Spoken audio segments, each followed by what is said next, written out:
Novembris ir ļoti pacelāts un ļoti nozīmīgs laiks, jo arī kā toreiz 18. gadā, lai dibinātu Latvijas valsts, nebija priekšnosacījumi tādi labvēlīgi. Tāpēc arī šodien, esot šogad un atskatoties un esot novembrī izdzīvojot, es pārliecību, ka mums jābūt lepniem par to, kas ir sasniegts, jo tas ir daudz. Un zinot to, ka mums ir sava valsts, sava valoda, sava armija, savu bruņotie spēki un dienesti, kas rūpējās par visaptverošo valsts aizsardzību un drošību. Tas ir tas apliecinājums, kas arī tajā sauklī tiek pateikts. Man Latvija, man atbildība. Ja kāds mums grib iestādīt, ka mēs neesam tie.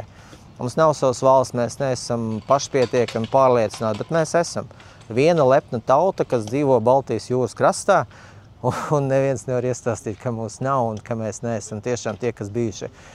Mums vienkārši ir vēlreiz jāstāsta, ka mēs esam jāveido lepnums par savu tautu, piederību šai valstī un tautai, un viss mums ir, un nevajag padoties to, kas grib iestāstīt, ka tas nav tā.